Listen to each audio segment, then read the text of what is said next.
Welcome back to The Explainer, everyone. I am absolutely thrilled you're joining us today because, wow, do we have a fascinating narrative to unpack. We're going to dive deep into a chilling yet profoundly emotional story titled Whispers from the Grave. Now, on the surface, this might seem like your standard run-of-the-mill midnight ghost story. But as you'll see, it's actually this beautiful, complex exploration of historical truth, heartbreak, and ultimate closure. So let's get right into it. Picture this for a second. You are stranded. It's pitch black outside, you're standing right next to the rusted gates of a dark, centuries-old cemetery, and suddenly, out of the dead silence of the night, a voice calls out to you from the void. Do you run, or do you lean in to listen? Well, that is the exact dilemma our protagonist, a guy named Ethan, finds himself facing. Okay, so let's set the scene here. We've got a classic setup that's honestly going to sound like a trap right out of a movie. I mean, look at the situation Ethan is in. It's a freezing autumn night. His car breaks down out of nowhere. He's stranded on a lonely road in a small town, and, crucially, his cell signal is completely dead. So what does he do? He makes a decision that literally anyone who follows spooky stories will instantly recognize as a massive Horror Survival 101 mistake. He decides to just wait it out right beside the old graveyard gate as midnight approaches. The story strips away all of our modern conveniences and safety nets right from the jump, leaving Ethan totally isolated and vulnerable to whatever is waiting out there in the dark. But things don't stay quiet for long. That absolute, deafening silence of the night, it gets shattered by something truly terrifying. Standing out there in the freezing cold, Ethan hears it. A super faint whisper. "Help me." He whips his head around, staring into the shadows, but there is absolutely nobody there. Just imagine the sheer terror washing over him in that moment. You clearly hear a human plea for help, but your eyes are confirming that you are totally alone. And then it happens again. "Help me." Only this time, it's louder. It's way more insistent.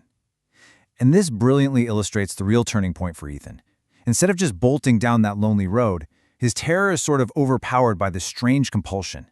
He actually follows the sound. He steps off the pavement and pushes his way deep into the overgrown, forgotten graves of the cemetery.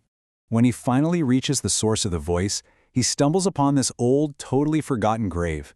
He brushes it off, and the headstone reads, Emily Carter, 1898 to 1917.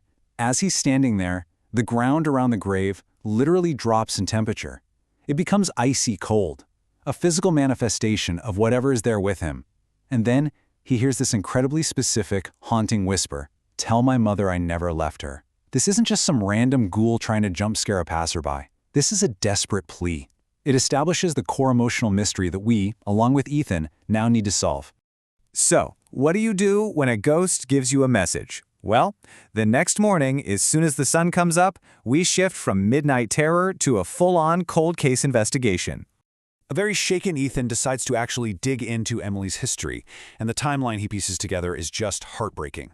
So Emily is born in 1898. Fast forward to 1917, when she's just 19 years old, she completely disappears, never to be found.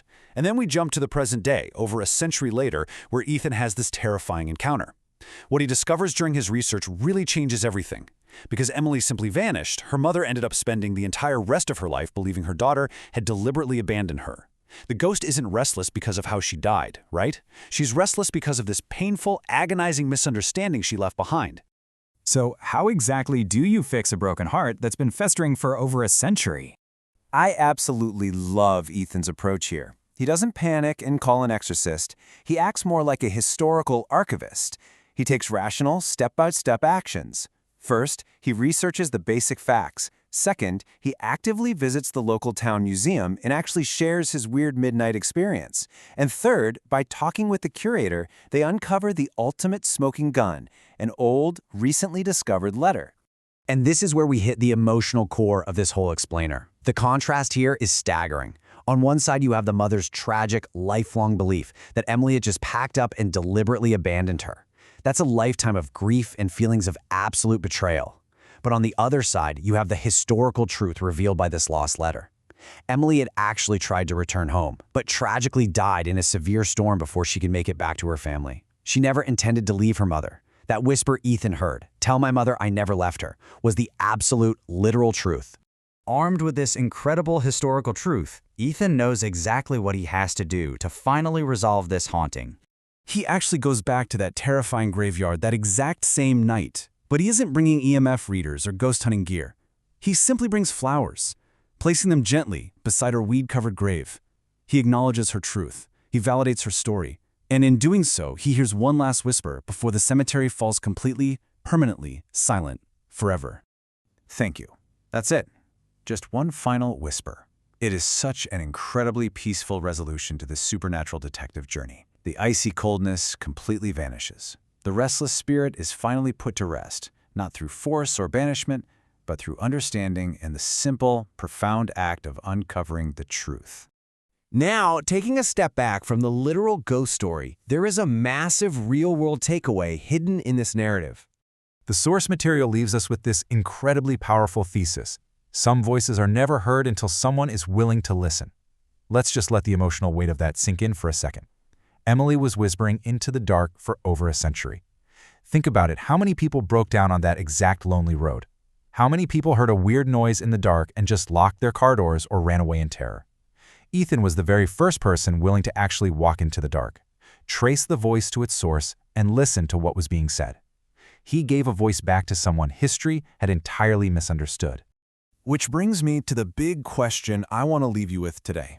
I really want you to ask yourself, what forgotten stories or unheard voices are you walking past every day? Look, in our own lives, we probably aren't dealing with literal ghosts whispering from a century-old cemetery. But we are surrounded by people whose true stories have been misunderstood or whose voices have just been completely drowned out by the noise of the world. Who in your life, or maybe in your community, is just waiting for someone willing to finally listen? Keep that in mind as you go about your week.